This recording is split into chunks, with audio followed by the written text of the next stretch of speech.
Welcome to 303 Hoops, a whole lot more than the box score. For you hoop junkies, number nerds, or just someone who loves basketball, this is for the love of the game. Live from 303, I'm Ryan Hinske. And I'm Caleb Bunch. Ooh, that kind of felt good. It did. That felt energetic. Yes. You look great today. A lot going on screen right now. Yeah.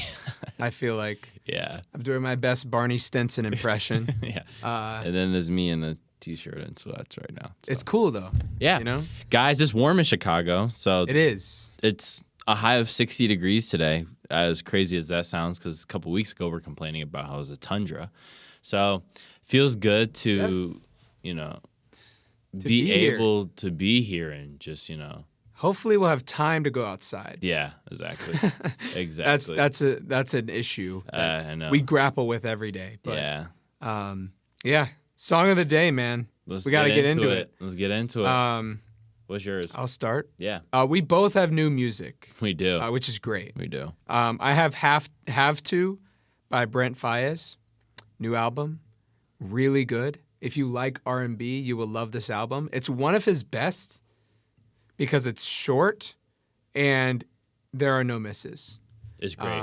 It's really good. I had reservations at first because I was like, I didn't like it as much as Wasteland, but the more I listened to the album, I still don't like it as much as Wasteland. Wasteland is an amazing project. I hear you. It is great. The more I listen to this album, the more I like it. So it's an easy listen. Every song is different. It's not like you're hearing the same thing. Right. Which R&B can sort of fall into that trap from time to time, depending on the artist. But Brent never does that. He never fails. And it's just a great album, and it's very intentional. There's no songs that are just on there to be on there. No. It's a great unit, and I went with the most popular song on the album right now, Have To, because it is just an earworm. It's good. It is such an easy earworm, very easy to listen to. It has like these like 80s drum sounds in it. From it could have been like sampled from Tears for Fears or something like that. It's just really good. Go listen to Brent's new album, the extended edition. The 2 songs on the end are pretty good too. The director's cut. The director's cut. Yeah. That was awesome. So, other new album dropped. Don T. We've talked about him a lot on this. I think he's the second artist to make 2 appearances now. Yeah, I think it was first Teddy Pendergrass. Yes. And now Don. He's made 2 appearances. Yes. So I have K9 with Saw Baby. Oh, I love this song. We're Octane is really good. Great album. We have some disagreements about his all-time record ranking. Yeah. Because I don't have Hearthstone number 1 and you do. Psycho's good. I think I have Lovesick number 1. But, that's fair. But I love this album. It's right behind it. It's fun. It's a fun project. And K9 is a great choice. It's a bit of a sleeper. It's a sleeper, man. I like Saw Baby's verse, and it's just a good track. Gets you jumping, So a couple verses that I liked from Saw Baby this year, but this might be my favorite verse from him. He was also in Yeats Project, which he also gave a good verse on MFU. But K9, love this song. Don, he's killing it. Like you said, artist of the 2020s maybe? Yeah. I think that's fair. For me, yes. I think that's fair. Like, he's putting out a lot of good work that has been consistently good since the beginning of the decade. So a generational run, I would say. Yeah, a really good run. I still, and this is a hot take for a lot of people in our generation, but he just has taken Travis to the sound that Travis created with Astro World. That was such a revolutionary album. And he's just made it normal, but also his voice, I think, is an even better instrument than how Travis uses his voice. I agree. I mean, I do think it's interesting, though, because that was Don's coming out party. Yeah. Can't say. It was. So it's crazy. Do you know his backstory? Like Don's backstory? I need to read up on this. Read up on it, but it's super interesting. Like, I think not necessarily the way he got discovered, but he was like selling CDs on the street. Really? And I think Joe Budden, if I'm not mistaken, I can fact check myself next episode on that. But Joe Budden got one of his discs that he was selling. He was like, oh, this guy's talented. And then, lo and behold, he blows up, right? And just full circle He's story. from Houston? He's from Houston, I'm pretty sure. Because that's like... Yeah, because at the end, he's like, Houston, Texas. Yeah. Crazy sample there, the last song of the album. What is it? Home? Sweet Home. Sweet Home. Yeah. Yeah. From the Sweet Home Alabama remake. Yeah. He samples that, which is crazy. Yeah. Born in Houston, so. Yeah. But yeah, artists of the 2020s, maybe. We'll keep you updated on our thoughts, but Let's get into It's basketball. not going anywhere. But speaking of not going anywhere, college hoops has been good throughout the year. We've been neglecting it. I don't think we have. We haven't been neglecting it, but we didn't talk about college hoops last week. Right. But we got it. This is all college hoops this Circle week. back, yeah. Guys, we've talked about them quite a bit, but Michigan, number 1 team in the country. Arizona had 2 losses last week. Right. So they shifted a little in the rankings. They're now number 4, if I'm not mistaken. And so Michigan went up. They're now the new number 1 after Arizona went on like a 22-game win streak, which is crazy to say. But Michigan took down Purdue. Purdue was number 7 in the country. Big Ten matchup. The Big Ten is super tough this year. It is. A lot of good teams. A lot of good play. And unpredictable. Crazy conference this year. So what did you make of that, Ryan? I know that Michigan, for a lot of people, has been the team to beat, even though they have the 1 loss, obviously, to Wisconsin. But whether that was a fluke or not, I don't think people are interested in discussing that, but more so how they've played since that. This is, I think, their 11th win in the row. So yeah. What do you make of this team? What do you make of their bench? I know you're talking about that as well. First of all, just so everyone knows, the Final Four is being played on Saturday, basically. Yeah. We have 1 versus 3, Michigan versus Duke. Duke, yep. And 2 versus 4, Houston versus Arizona. Yeah. We get a Final Four. It's crazy.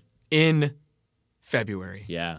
A Final Four in February. Preview of March, yeah. So if you're not, I think it was one of the great broadcasters last weekend was like, if you're just joining us this season after the NFL season ended, welcome to college hoops. Oh, yeah, and I saw that. Like I forget. It wasn't Fran. It was someone else. It wasn't Fran Frischel, but it was somebody else. No, I don't think it was. Yeah, but it was great. Yeah. Because it was like another nail-biter game in the Big Ten. Yeah. I thought, when we talk about Michigan now, and I always think back to our first episode where it was like Purdue. We said Purdue. Yeah, where we both said Purdue. Mm-hmm. But we were like, oh, I don't know, like Michigan. We mentioned Yaxel Lindenborg. We mentioned Illinois. Yeah. We didn't mention Illinois. We didn't. We had to issue an apology. Guys, we're going to bring back that segment. Yeah. We're going to bring it back. But yeah, go ahead. I must confess that we did not we were not ready for this. Michigan beating Purdue by double digits, and it was really a masterclass. Cadeau, the North Carolina transfer, 17.7 assists, 0 turnovers, and just the pace that he plays at, and the way that he's able to quarterback that offense and really slow them down and be a smart player. Mm-hmm. When it comes time to play those tournament games, that's a guy that you can lean on. You want that. The team shot 53% from behind the arc, 13 makes. Oof. And Mara from Spain, 7-3, 10 points, 11 rebounds, 14 on the plus-minus. And Michigan was 0.6 points per minute better with Mara on the floor. That's points per minute. 0.6. That's crazy. So now they are the title favorite. I feel like at this point we have to say that beating number 7 by that much at this point in the season, especially given that number 7 Purdue was supposed to run the conference and the tournament. I think going into the season, that's what most people thought. And I want to hear what you thought of Purdue's side. They have a lot of shortcomings. They do. I think they've been super reliant on Braden Smith and TKR, Trey Kaufman-Renn for our audience members. Super reliant on TKR yesterday. Yeah, and it's worked in some games. Other games it hasn't. I think it's tough when you're relying on those 2 people for a lot of your production, especially Braden Smith, just because he's facilitating the offense, right, getting everyone involved. But I think what's really been their issues, like who's their third guy. Yes. I think going into the year, there was a lot of expectations on those role players, whether you're looking at like a big like Clough to step up and help with, the front court. And then Jacobson as well. That's the center from Chicago that they were looking at in the front court. But then also there are other players like Liam Murphy, the wing, and then I'm forgetting his Fletcher name. Lawyer, yes. Yeah. Guard play as well. So there's been a couple of people they've been relying on that haven't stepped up to the plate, I think, as much as they expected. But also, Michigan's a good team. So I don't want to discount what Michigan was able to do to Purdue yesterday. when just looking at the box score numbers of that. But I do think that Purdue's shortcomings haven't necessarily been their two main players. It's just necessarily the rest of the ensemble cast and what Matt Painter's been able to do with them. I agree. And I think it was more of Michigan excellence holding Braden Smith to 0 points in the first half. Yeah.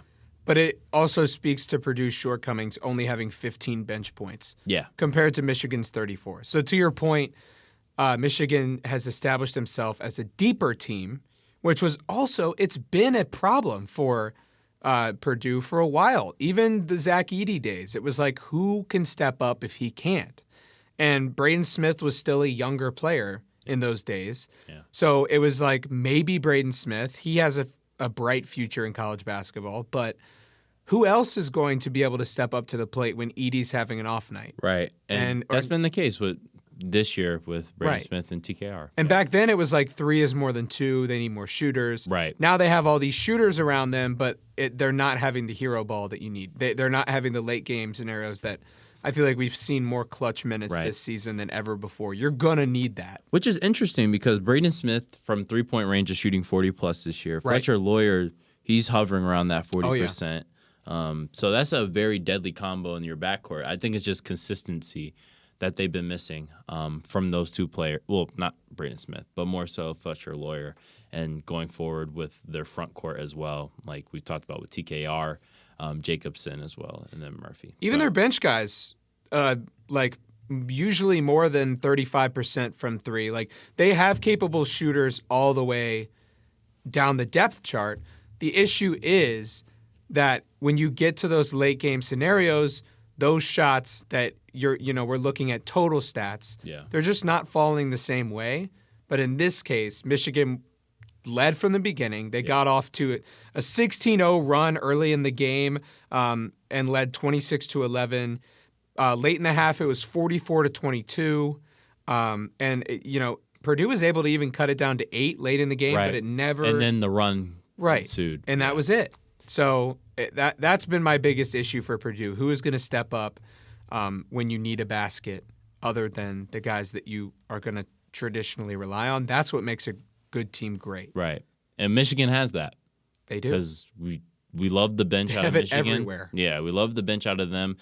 And for them, I know earlier in the year we were talking about Elliot Cadeau and his struggles, but then we saw Yaxel picking up just like the load as well with like front court play and just star like play generally speaking for Michigan. But now it seems like it's a collective effort. They have multiple people in double figures, and especially in this past game, obviously. Yeah.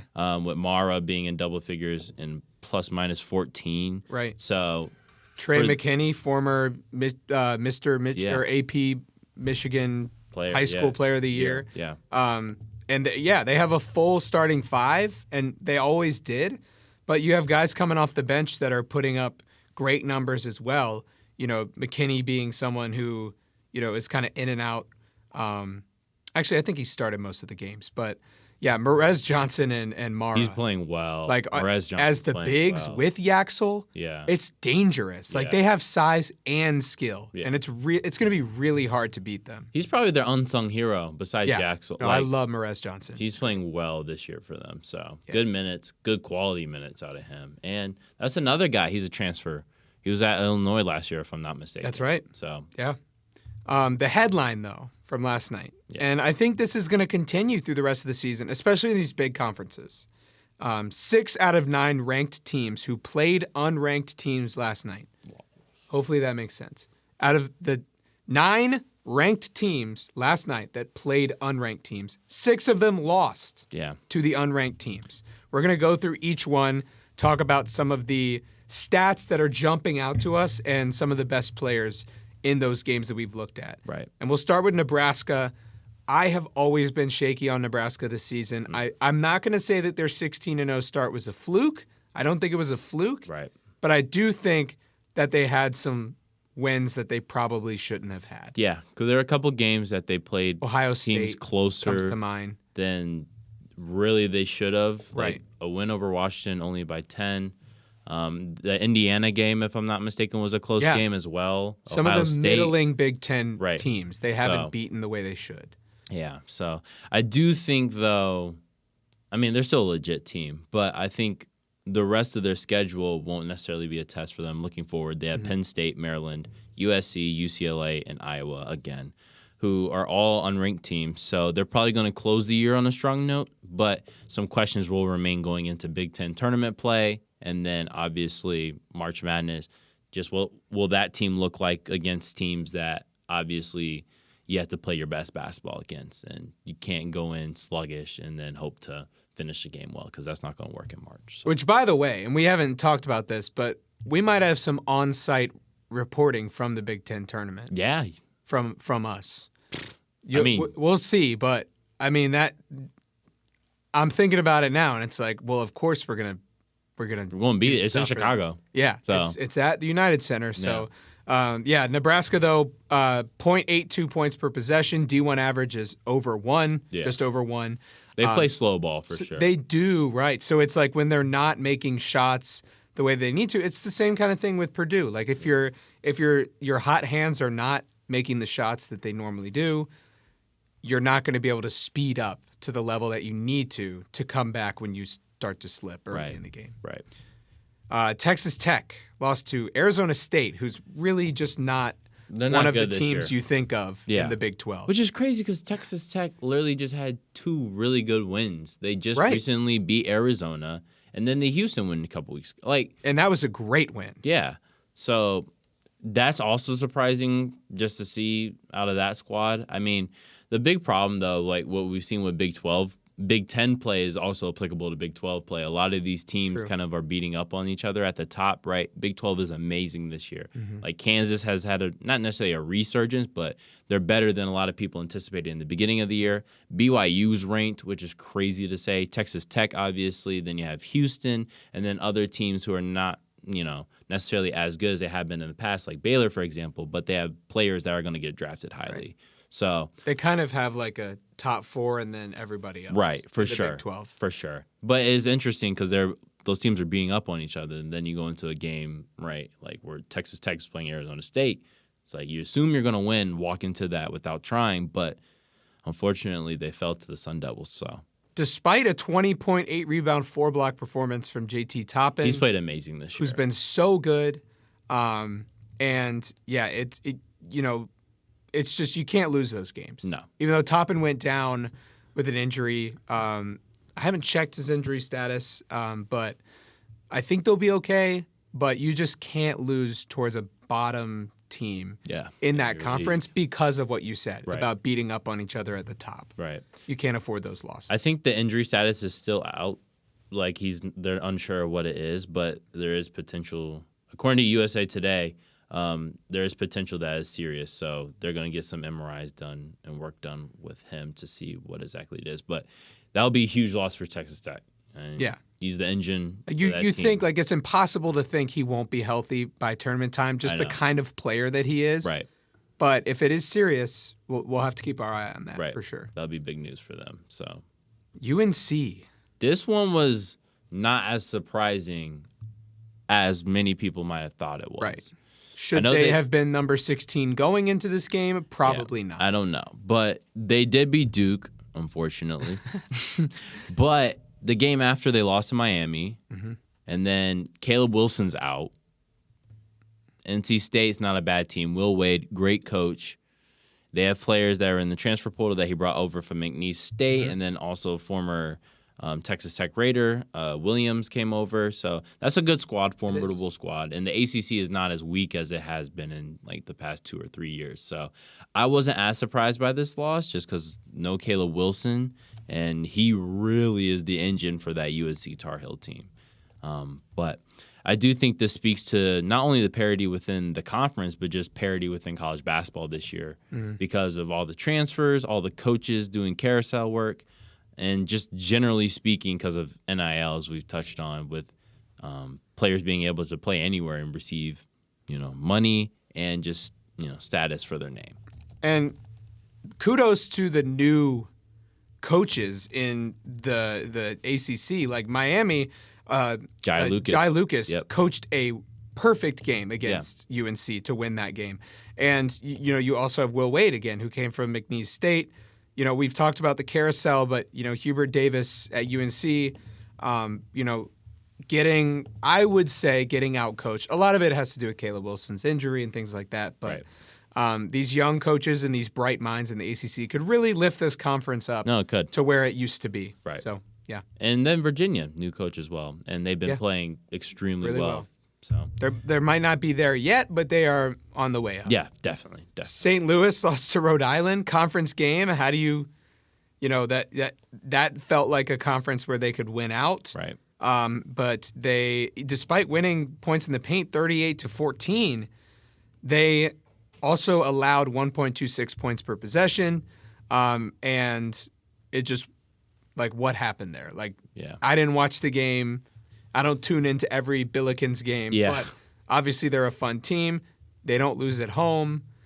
But this was just another really good team that lost. I haven't watched much A10 basketball specifically this year. Fun conference, though. Be completely honest with the audience. But I will tune in, especially as tournament time for them rolls around. But it's interesting noting this because of the fact that when I'm looking at the plus-minus, plus 24 for, like you said, points in the paint, which is historically how this Billikens team has played. And they played like a brand of basketball that's typically slower for generally speaking, but for A10 basketball, it's on the faster end of things. So I'm surprised that to have such a big point differential in the paint, they were still able to not find a way to win. So that, and then also 1.26 points per possession it's tough to win a game like that. So absolutely.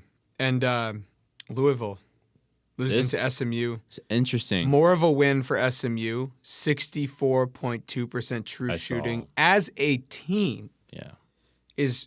When a team puts up 95 points, I don't expect you to win that game. No, not in college. Mikael Brown, heroic performance. He's back and better than ever. 29 points, 4 assists. Looked great. He has looked really good. Really good. Like we said, beginning of the season.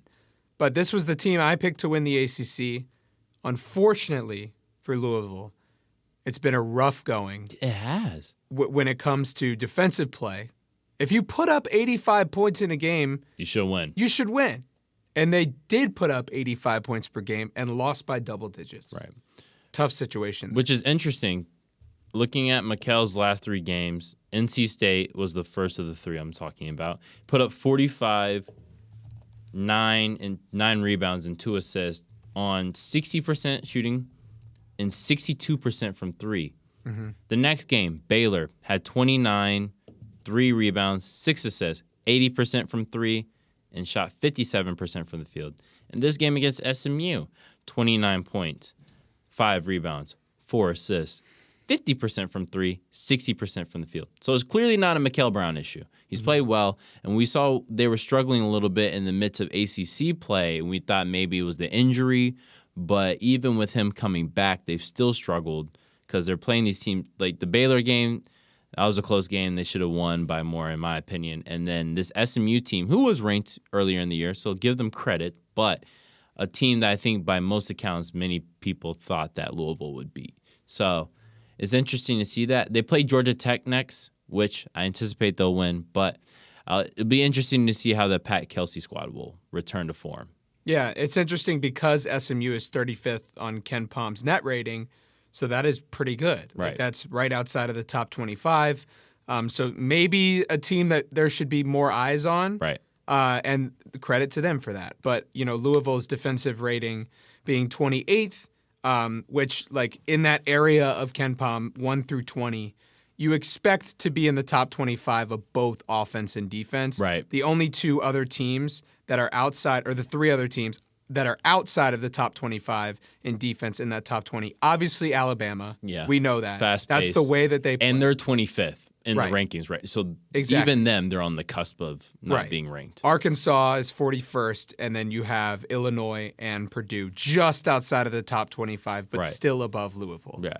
So, that's just a rare thing, especially given how gifted that offense is at Louisville. But, we'll see if it might just be a situation where maybe that's just how Pat Kelsey plays. And I've seen him at College of Charleston. Sometimes you just have to outscore the other team. He's a great offensive mind. It didn't work when you're playing against a team that's shooting 64 true shooting. Yeah.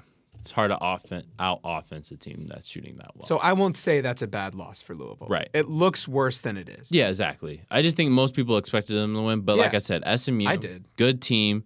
They've been playing well in ACC play. And generally, Andy Enfield, who's coaching them, he's been really successful at previous stints, like USC he was previously at, and he's doing well there. So really good. And then number 24, Wisconsin loses to Ohio State, who finally gets that big win after Ohio State. Well, they've had a few big wins, but they've always just close. It feels close like game. They should have more wins than they do. Right. But they do, and this was a statement victory for them. Obviously, Wisconsin was a team that people weren't really expecting to be ranked. Now, certainly after this 25-point blowout loss, they won't be ranked next week. 27-point loss. And they lost by 18 in the rebounding margin, and that is, obviously with the average being 0, minus 18 on the glass is the bottom 1% of all D1 games played this season. Wow. So it was just a really bad rebounding performance for Wisconsin. And they are a small team. Yeah. So, yeah. So there's only 3 teams then that won that ranked going into... And I want you to talk about Florida. Yeah. Florida was one of those teams that didn't win as they were expected to. Florida's turned up the gas, guys. We talked about Gator Gripes first episode. We talked about Boogie Flan. We talked about everything wrong with that team when it was happening. But they have turned it around, and they've been playing much better recently. They're able to get the win against South Carolina, and I think Todd Golden is a huge reason why, and also his lead guards have been playing better, Xavier Lee specifically, and then also that front court is one of the best in the country. They showed that in most of their wins against ranked opponents this year, and even their losses against ranked opponents. So I think that Florida's in a much better spot than many people had expected them to be previously. Shout out to that program for just staying disciplined, knowing that they made the right moves in the offseason. It was a lot of moves. They lost a lot of good players, and the fundamentals of their team fundamentally changed. Right. And shout out to them for staying on the course and playing the long game, because they really have, quote unquote, figured it out. Otherwise, Michigan State beat UCLA, who's just not a good team. Yeah, they've been struggling more than I expected really this year. Rough. It's been interesting seeing Mick Cronin just did an interview. That was hilarious. But guys, go look up Mick Cronin's interview with the journalist after he ejected his own player last night. So it was very funny. Get in the locker. Yeah, exactly. And then Miami of Ohio might have a perfect season. I looked at their schedule going forward, and it's just a lot of MAC teams, obviously, which you can beat. Yeah. So shout out to Miami of Ohio. Yeah. Probably will cruise through that tournament. You never know. Or they might even get an at-large bid. Right. If you're undefeated, you probably will. Yeah. They won't need tournament win. So good for them. Tonight, we got Arkansas, number 20, against number 25, Alabama.